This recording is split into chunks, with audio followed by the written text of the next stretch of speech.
Sir, ഈ ജിയോ പൊളിറ്റിക്സിൽ പ്രത്യേകിച്ച് ശത്രുക്കളും മിത്രങ്ങളും ഒന്നുമില്ല. അത് നമ്മളാണെങ്കിൽ ഈ കഴിഞ്ഞ കുറച്ച് ദിവസങ്ങളായിട്ട് ഇങ്ങനെ കണ്ടുകൊണ്ടിരിക്കുകയാണ്.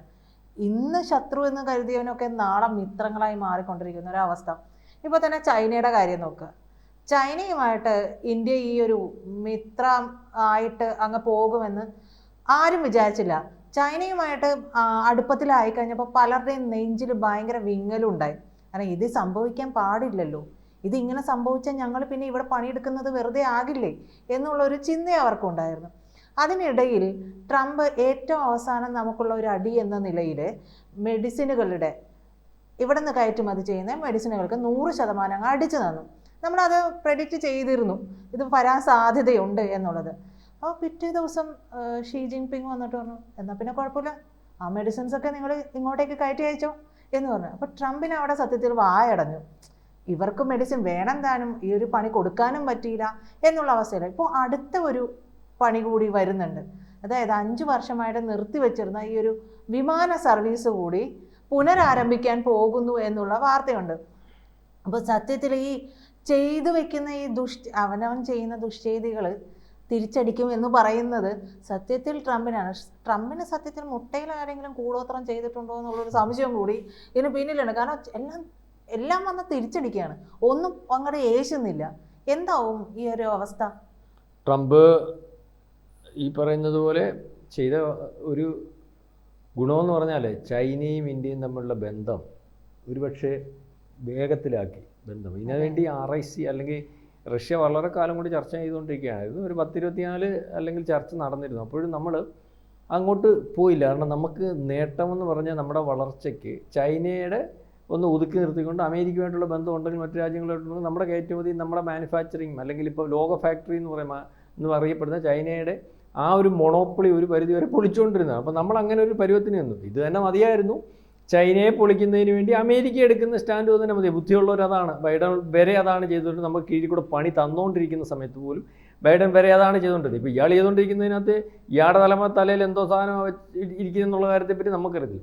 അപ്പം ഇപ്പം ഈ രണ്ട് ലോകത്തിലെ ഏറ്റവും വലിപ്പത്തിലുള്ള ജനസംഖ്യയുടെ അർത്ഥത്തിൽ വലിപ്പത്തിലുള്ള 2 രാജ്യമാണ്.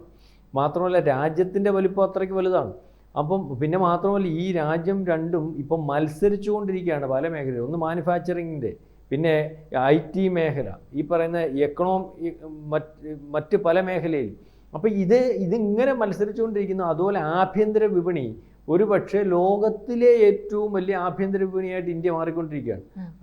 അതിൻ്റെ അത്ര ഇപ്പോൾ ചൈന വരുന്നില്ല. മാത്രമല്ല ചൈനയുടെ അകത്ത് ആഭ്യന്തര വിപണിക്കകത്ത് അവർ ചെയ്യുന്നൊരു പരിപാടി എന്ന് പറഞ്ഞാൽ അവൻ ലോകത്ത് വേർത്തിൻ്റെ സാധനം മേടിക്കത്തില്ല.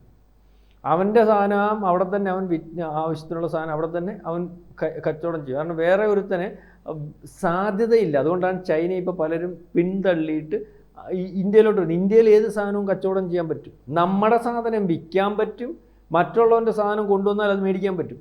അതിന് വേണ്ടിയുള്ള വാങ്ങൽ ശേഷിയുണ്ട്. ചൈനയിലാണെങ്കിൽ അവർ നിർബന്ധപൂർവ്വം അതിനകത്ത് അവരുടെ സാധനം മേടിക്കുന്നതിനകത്ത് ഒരു മുൻഗണന കൊടുത്തിട്ടുണ്ട്. അപ്പം വല്ലവൻ്റെ സാധനം വിൽക്കാൻ പറ്റിയ ഏറ്റവും വലിയ വിപണി ഈ പറയുന്നത് പോലെ ഇന്ത്യ നിസ്സാര വിപണിയല്ല. 140 കോടി ജനമുണ്ട്. ഇവന്മാർ പറയുന്നത് പൊട്ടിനിയോ അത് ഇവിടുത്തുകാരാണ് പറയുന്നത് പൊട്ടിനി. ഞാൻ ചോദിച്ചിട്ട് അതിനകത്ത് 50 കോടി ജനത്തിന് വാങ്ങൽ ശേഷിയുള്ളതെങ്കിൽ ഉണ്ടെങ്കിൽ 50 കോടി ജനത്തിൻ്റെ കൂടുതലാണ് വാങ്ങൽ ശേഷി. അമേരിക്കൻ സാധനം ഉൾപ്പെടെ ഏറ്റവും കൂടുതലായിട്ട് മേടിക്കാൻ കഴിവുള്ള 50 കോടി ജനത്തിന് അപ്പുറമുണ്ട്. 30 കോടി അമേരിക്കയുടെ ജനസംഖ്യ. ഇപ്പോൾ ഈ സാധാരണക്കാരൻ വരെ ബ്രാൻഡുകളൊക്കെ നോക്കിയിട്ട് സാധനം വാങ്ങാൻ തുടങ്ങി. സാധാരണക്കാരനല്ല പ്രജിതേ. അതല്ലേ കഴിഞ്ഞ ദിവസത്തെ കണക്ക് വന്നേക്കുന്നത്. ഒരു ദിവസം ഇപ്പം മുമ്പേ ഒരു കണക്ക് ഞാൻ പറഞ്ഞു, ഒരു ദിവസം കഴിഞ്ഞ 4 കൊല്ലം കൊണ്ട് 9 ലക്ഷം ബില്യനേഴ്സാണ് ഇന്ത്യയിൽ ഉണ്ടായിരിക്കുന്നത്. ഒരു കൊല്ലം 80,000 കോടീശ്വരന്മാർ ഉണ്ടായിക്കൊണ്ടിരിക്കുക. കഴിഞ്ഞു ഈ കണക്കാണ്, അമേരിക്കയുടെ കണക്കാണ്. ആ ചുമ്മാ ഒരു തന്നെ ബ്രാൻഡഡ് ഷർട്ട് മേടിക്കാൻ പറ്റുമോ? 10, 3,000, 4,000 രൂപയുടെ. അത് ഇവിടുത്തെ നമ്മൾ വിചാരിക്കുന്ന പൈസയല്ല നമ്മുടെ ആൾക്കാരുടെ കയ്യിൽ. അത് ഭയങ്കരമായിട്ട്. അതുപോലെ 29 വയസ്സ് പ്രായമുള്ള ചെറുപ്പക്കാരുടെ എണ്ണം അവരതുപോലെ ഈ പറയുന്ന നമ്മുടെ പറയുന്നത് സ്റ്റാർട്ടപ്പുകൾ ലക്ഷക്കണക്കിന് സ്റ്റാർട്ടപ്പുകളുടെ കണക്ക് കഴിഞ്ഞ ദിവസം വന്നിട്ട് 1 ലക്ഷം 2 ലക്ഷം സ്റ്റാർട്ടപ്പ് ഇവിടുത്തെ. കഴിഞ്ഞ ദിവസം കണ്ടോ നമ്മുടെ ആരാറ്റ എന്ന് പറയുന്നത്? ആരും ഉദ്ദേശിച്ചത് നമ്മുടെ പ്രധാനമന്ത്രി കഴിഞ്ഞു അദ്ദേഹം ഇതെല്ലാം നിലയ്ക്കകത്ത് ഇതെല്ലാം മനസ്സിലാക്കിയിട്ടാണ് പറഞ്ഞപ്പോൾ നമ്മളൊരു ഇത്ര കൊല്ലം കഴിയുമെന്ന്. അതിനുശേഷം ഗൂഗിളിന് അതുപോലെ സെർച്ച് ചെയ്യാൻ പറ്റിയ സെർച്ച് എഞ്ചിനുള്ള സാധനം നമ്മുടെ അവർ തന്നെ കൊണ്ടുവന്നുണ്ടോ? എന്തോ ഉല്ല ഏത് റേഞ്ചിൽ പോവും? തുടങ്ങിയിട്ടുള്ളതേ ഉള്ളൂ. ഈ സമയത്ത് ഈ ഇതുപോലുള്ള കാര്യങ്ങളെല്ലാം ഈ അമേരിക്കയിൽ ചെന്നിരുന്ന് ഫേസ്ബുക്കിന് വേണ്ടിയും അല്ലെങ്കിൽ ഇതുപോലുള്ള IT കമ്പനികൾക്ക് വേണ്ടിയും തലമണ്ട പോയിച്ചുകൊണ്ടിരുന്ന ആരാ? ഇന്ത്യക്കാരനാണ്.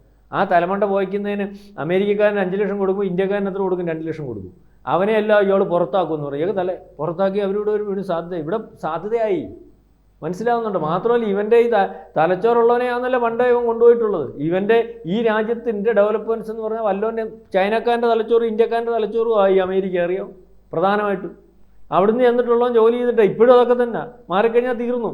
അവിടെ ആരായിരിക്കുന്നത്? ഇതുപോലെ ഇപ്പോഴത്തെ ഇതുപോലെ വട്ടമുള്ള തലയ്ക്കകത്ത് ആൾ താമസമില്ലാത്ത വട്ടന്മാർ, പിന്നെ ജൂതന്മാരുടെ കൈയുണ്ട്. അതായത് ആ രാജ്യം മേക്ക് ചെയ്തേക്കുന്ന വല്ലത്തൊന്നും ചെന്ന ഉള്ള ആൾക്കാരാണ്. അപ്പം ഞാനീ പറഞ്ഞു വന്നത്, ഇങ്ങനത്തെ ഒരു രാജ്യത്തെ അല്ലെങ്കിൽ ഈ 2 രാജ്യങ്ങൾ തമ്മിൽ ഒന്ന് ചേർന്ന് നിന്നാൽ, പരസ്പരം അങ്ങോട്ടും ഇങ്ങോട്ടും അഡ്ജസ്റ്റ് ചെയ്ത് നിന്നാൽ ലോകത്തെ കീഴ്പ്പെടുത്താൻ യാതൊരു പ്രയാസമില്ല. 2 ആണവ രാജ്യങ്ങളാണ്, 2 ഏറ്റവും വലിയ സൈനിക രാജ്യങ്ങളാണ്, 2 ഏറ്റവും വലിയ ജനസംഖ്യയുള്ള രാജ്യങ്ങളാണ്. ഈ പറയുന്ന പോലെ ലോകത്തിന് ഈ രാജ്യമില്ലാതെ ജീവിക്കാൻ പറ്റത്തില്ല. ചൈനക്കാരൻ്റെ ഒരു 2 ഫ്ലൈറ്റ് ഒരു ദിവസം അല്ലെങ്കിൽ ഈ സാധനം കൊണ്ടുവന്ന ആൾക്കാരെ അല്ല, സാധനം കൊണ്ടുവന്ന 3 ഫ്ലൈറ്റ് ചെന്നില്ലെങ്കിൽ അമേരിക്ക അന്ന് സ്തംഭിക്കും. ഞാൻ ഒരു പ്രാവശ്യം അമേരിക്കയിൽ എനിക്ക് വേണ്ടപ്പെട്ട ഈ ഐറ്റോസായിട്ട് ബന്ധപ്പെട്ട് നമുക്ക് അറിയാൻ പറഞ്ഞു, അന്ന് ഈ വലിയ ചൈനയെ കാച്ചു എന്നൊക്കെ പറഞ്ഞ് അമേരിക്ക ഒരു 10 കൊല്ലം അന്നേരം എൻ്റെ അടുത്ത് പറഞ്ഞു, എൻ്റെ പൊന്ന് പ്രശാന്തി ഏട്ടാ, അവിടുത്തെ ഒരു 3 ഫ്ലൈറ്റ് ഈ പറഞ്ഞ മിനിമം 3 ഫ്ലൈറ്റ് ഇവിടെ വന്നില്ലെങ്കിൽ അമേരിക്ക അന്നില്ല. കാരണം അവൻ്റെ സാധനമേ ഉള്ളൂ. ഇപ്പം തന്നെ ഇയാൾ വലിയ താരിഫാതി ഏർപ്പെടുത്തിയിട്ട് എന്താ അങ്ങ് തവിഞ്ഞത്? റെയർ മെറ്റീരിയൽസ് കൊടുക്കത്തില്ല. റെയർ മെറ്റീരിയൽസിൽ ഇവൻ്റെ പണി എന്തോ നമ്മുടെ ഉണ്ടംപൊരി ഉണ്ടാക്കുമല്ല, ഇവന് വെടിയുണ്ട, വിമാനം, ഈ പറയുന്ന പോലെ ഹെലികോപ്റ്റർ, ഇത് വേറെ ഒന്നും അല്ലല്ലോ. വേറെ ഒരു വായു വെച്ച് തിന്നാൻ കൊള്ളുന്ന ഒരു സാധനം ഉണ്ടാക്കുന്നില്ല, നാട്ടുകാരുണ്ടാക്കി കൊടുക്കണം. അതായത് ഈ ആയുധ കച്ചവടം കൊണ്ടാണ് ഇവൻ അന്നും കോടീശ്വരനായത്. ഇന്ന് ഇവൻ്റെ പണി ഇതിൻ്റെ ഡിസ്പ്ലേ ആണ് ലോകത്ത് മൊത്തം അവിടെ ഇവിടെ യുദ്ധം ഉണ്ടാക്കുന്നത്. അപ്പോൾ അതാ പണി. ആ പണിക്ക് ഇവിടുന്ന് റെയർ മെറ്റീരിയൽസ് വേണം.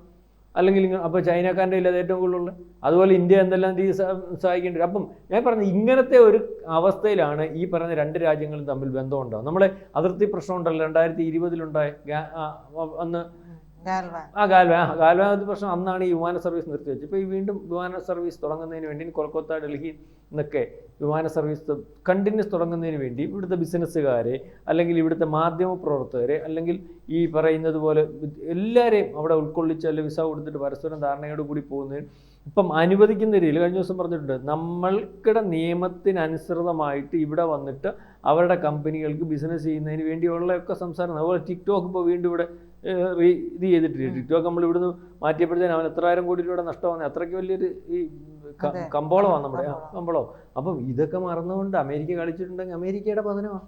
കാരണം ഇപ്പം ചൈനക്കാരനുമായിട്ട് പണ്ടേ നമ്മൾ ഒരു നല്ല ബന്ധം ഉണ്ടാക്കിയായിരുന്നെങ്കിൽ അല്ലെങ്കിൽ ഇങ്ങനെ പോയായിരുന്നെങ്കിൽ ഒരുപക്ഷെ ഇതിനെക്കാട്ടി മുമ്പേ ഒരു ഗ്രോത്ത് നമുക്കുണ്ടാകും. ഇപ്പം പിന്നെ ചൈനയ്ക്ക് അറിയാം ഇന്ത്യയെ പിണക്കി നിന്നിട്ടൊന്നും കാര്യമില്ല, അമേരിക്ക എന്തോലും എന്നാലും പണി തരാൻ നിൽക്കും. അപ്പോൾ ഈ പറഞ്ഞ പോലെ ഒരു സഖ്യം, ഈ 3 രാജ്യങ്ങൾ കൂടി ഒരു സഖ്യം വന്ന 3 വലിയ രാജ്യങ്ങളാണ്. ഒന്ന് റഷ്യ ആയാലും ഈ പറഞ്ഞ ചൈന ആയാലും അമേരിക്ക, 3 ആണവ രാജ്യം ലോകത്തെ 3 വലിയ ശക്തികൾ. ഒന്ന് ഏതാ? 1-ാം നമ്പർ അല്ലെങ്കിൽ ആയുധമുള്ള രാജ്യം എന്ന് പറയുന്നത് അമേരിക്കയാണ്. 2-ാം നമ്പർ അതിനപ്പുറമാണ് റഷ്യയുടെ കണക്ക് അവരുടെ രഹസ്യമായിട്ടിരിക്കുന്നതിൻ്റെ അവർ കൊടുത്തിട്ട് വന്നു. അപ്പോൾ അത് പിന്നെ 4-ാമത്തെ ലോകത്തെ ഏറ്റവും വലിയ സൈന്യശക്തിയാണ് ഈ പറയുന്നത് ഇന്ത്യ, 3-ാമത്തെ സൈന്യശക്തിയാണ് ചൈന. ഈ 1-ാമതാണെന്നോ 2-ാമതാണെന്നോ അറിയാൻ പറ്റാത്ത റഷ്യ, ഇന്ത്യ, ചൈന ഇവർ 3 പേരുടെ ആ രീതിയിൽ വന്നാൽ അപ്പം ലോകത്ത് ആർക്ക് പിടിച്ചിരിക്കാൻ പറ്റും? പിന്നെ ഇവരുടെ 3 പേരുടെയും ലോകത്തിൻ്റെ ഏഷ്യയിലെ 2 രാജ്യങ്ങളും യുറേഷ്യൻ രാജ്യവും കൂടെ റഷ്യ, ഈ 3 പേരുടെ നിന്ന് ആർക്ക് പിടിച്ചിരിക്കാൻ പറ്റും? ഒരു രീതിയിലും പറ്റത്തില്ല. 3 ആണവ രാജ്യം, പിന്നെ സൈനിക ബലം, പിന്നെ സാമ്പത്തികമായിട്ട് 2-3 കൂടെ കൂടുമ്പോൾ സാമ്പത്തികം എന്തായാലും വരത്തില്ല. അപ്പോൾ ആ ഒരു രീതിയിലും പറ്റത്തില്ല. അപ്പം നമ്മളീ പറഞ്ഞു വന്നത്, ഈ ട്രംപിന് പറ്റിയ അബദ്ധം ഒരുപക്ഷെ ഇന്ത്യക്കുണ്ടായ ഒരു നേട്ടമാണ്. അല്ലെങ്കിൽ ഇതുപോലെ എല്ലാ മേഖലയിലും സമസ്ത മേഖലയിലും വിമാന സർവീസ് ഉൾപ്പെടെയുള്ള കാര്യങ്ങൾ നടത്തിക്കൊണ്ട് മുന്നോട്ട് പോകുന്നതിന് വേണ്ടിയുള്ളൊരു ശ്രമം. അല്ലെങ്കിൽ ഇത് പറഞ്ഞപ്പോഴേ ഓർത്തത്, ഈ സൗദിയുമായിട്ട് പാകിസ്ഥാൻ പോയിട്ട് ഒരു കരാറുണ്ടാക്കിയല്ലോ. അപ്പോൾ നിന്നെ തൊട്ടിട്ടുണ്ടെങ്കിൽ എന്നെ തൊട്ട മാതിരി ഞാൻ ഇറങ്ങുക എന്ന് പറയുന്ന പോലെ. അപ്പോൾ ഇസ്ലാമിക നാറ്റോ എന്ന് പറയുന്നത് പോലെ ആ ഒരു സംഭവം വന്നു. ഇപ്പോൾ ഈ RIC വരുമ്പോൾ അതിലാരെങ്കിലും ഒന്നിനെ തൊട്ടാൽ ഈ പറയുന്ന രീതിയിൽ ഒരു തിരിച്ചടി ഉണ്ടാവുകയാണെങ്കിൽ സാർ ഇപ്പോൾ പറഞ്ഞ പോലെയാണെങ്കിൽ അതിനെ പിടിച്ചു നിർത്താനായിട്ട് കഴിയാത്തൊരവസ്ഥ കൂടി വരില്ലേ? ഉറപ്പായിട്ടും അല്ല. അവർ ഈ സൈന്യമായിട്ടൊന്നും ആരും ആ രീതിയിൽ തീരുമാനമൊന്നും എടുത്ത് പോയിട്ടൊന്നും ഇല്ല. അങ്ങനത്തെ തീരുമാനം നാറ്റോയുടെ കൂട്ടൊരു തീരുമാനം വന്നാൽ ബ്രിക്സ് വന്നെന്ന് തോന്നി. ഇവരുടെ രണ്ടുപേരും ഇപ്പോൾ തൊലനം ചെയ്യുമ്പോഴേ ഈ ബ്രിക്സ് കഴിഞ്ഞ ദിവസം ഒരു തൊലനം വന്നു. ബ്രിക്സിൻ്റെയും അല്ലെങ്കിൽ നാറ്റോയുടെയും നാറ്റോ സൈന്യമായിട്ട് ഒന്നിക്കുകയാണെങ്കിൽ ഇവരുടെ കൊണ്ട് തൊലനം വരുമ്പോൾ അതിൻ്റെ ഇരട്ടിയായിട്ടാണ് വരുന്നത്. ഈ അവിടെ 60 ലക്ഷം ഉണ്ട്, ഉദാഹരണത്തിന് അവിടെ 6 ലക്ഷം ഉണ്ടെങ്കിൽ ഇവിടെ അതിൻ്റെ 3 ഇരട്ടി വരും. ഓരോന്നോരോ നോക്കുമ്പോൾ വലിയൊരു ഈ ലോകക്രമത്തിനകത്ത് ഒരു ഡിവൈഡിങ് ആയിക്കഴിഞ്ഞു. അതിന് കാരണക്കാരൻ ട്രംപാണ്. ചുമ്മാതിരുന്ന ആൾക്കാരെ കൊണ്ട് ഓരോന്ന് ചിന്തിപ്പിക്കുമെന്ന് പറയുന്നത് ഒരു സാധനത്തിനകത്ത് ഒരു ഫോർമേഷൻ ഉണ്ടായാലും ഇപ്പം നമ്മുടെ മനസ്സിലൊരു ചിന്ത പോലും അങ്ങനെ ഒരു ചിന്ത നമ്മുടെ മനസ്സിൽ ഒരിക്കൽ രൂപപ്പെട്ട് കഴിഞ്ഞാൽ അതുവരെ അതിനൊരു കാരണം ഉണ്ടായാൽ അതവിടെ കിടക്കും. വേണമെങ്കിൽ സൈലൻ്റ് ആവുന്നേ ഉള്ളൂ, അതവിടെ കിടക്കും. വേണ്ടപ്പോൾ ഇത് പൊങ്ങി വന്നോണ്ടിരിക്കും. ചിന്തിച്ച് നോക്കിക്കൂ, പൊങ്ങി വന്നോണ്ടിരിക്കും എന്ന് പറയുന്നതൊക്കെ. ഇപ്പം ഇയാൾ ഈ ചുമ്മാ ഇന്ത്യയോട് കയറി കളിച്ചില്ല എന്ന് ഇയാളെ ഇത് വർക്കൗട്ട് ആയതിനും കിട്ടും. കാരണം ഇന്ത്യയുടെ ഒരു പരുവത്തിന് എന്നിട്ട് ബാക്കിയുള്ളവരെ വിരട്ടായിരുന്നു. ഇന്ത്യ കയറി അങ്ങ് നേരെ നിന്ന് കഴിഞ്ഞപ്പോൾ നോക്കൂ, അമേരിക്കയോട് ഇന്ത്യക്ക് നിൽക്കാൻ പറ്റുമെങ്കിൽ ഞങ്ങൾക്കെല്ലാം എന്തെന്നുള്ള ചോദ്യം മറ്റു രാജ്യങ്ങളുടെ എല്ലാം മനസ്സിലായില്ലേ? ആസ്ട്രേലിയയുടെ മാധ്യമങ്ങൾ എഴുതി തുടങ്ങിയില്ലേ? ബാക്കിയുള്ള രാജ്യങ്ങൾ പലതും ഈ പറഞ്ഞ G7 രാജ്യങ്ങൾ പറഞ്ഞില്ലേ അത് നടക്കത്തില്ല, യൂറോപ്യൻ രാജ്യങ്ങൾ പറഞ്ഞില്ലേ അത് നടക്കത്തില്ല. ഇങ്ങനെ പറയാനുള്ള ഒരു കരുത്ത് എവിടുന്നാണ് കിട്ടിയേ? ഒരുത്തം പറഞ്ഞു തുടങ്ങി അങ്ങനെ. അതാണ് ഒരു പ്രശ്നം. അതാണ് പണ്ട് കവലച്ചട്ടമ്പി ഇല്ലാതാവുന്ന ഒരു കഥയുണ്ട്, അറിയാവോ? എങ്ങനെ ചട്ടമ്പി ഉണ്ടാകുന്നതെന്നറിയോ?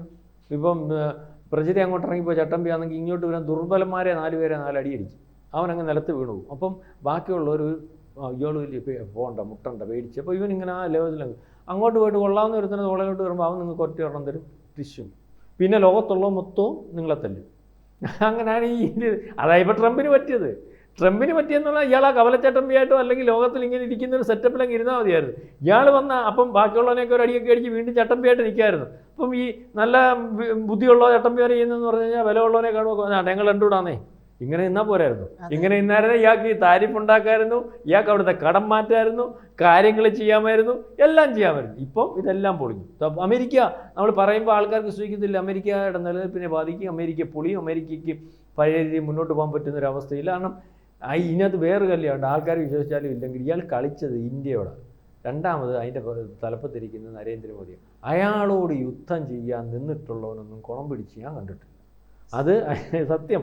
ഇയാൾ ഗുജറാത്തിൽ നിങ്ങൾക്കറിയാം, ഗുജറാത്തിൽ ഇയാൾ മുഖ്യമന്ത്രിയാവുന്ന സമയത്ത് 1% ഇയാളുടെ ജാതി നമ്മൾ പറയണമല്ലോ. ഗുജറാത്തിലെ ജാതി രാഷ്ട്രീയം അറിയാമല്ലോ. മാത്രമല്ല നമ്മുടെ ഇന്ത്യയിൽ ഒരു പരിധി വരെ ഇപ്പോഴാണ് RSS ഈ 2014 ശേഷം ഒക്കെ ഇത് കുറച്ച് ഒരു പരിധി വരെ മാറ്റിയത്. ഇവർ ജാതിയുള്ളവർ അങ്ങ് മാറ്റി 1% എണ്ണ വ്യവസായികളായിരുന്നു.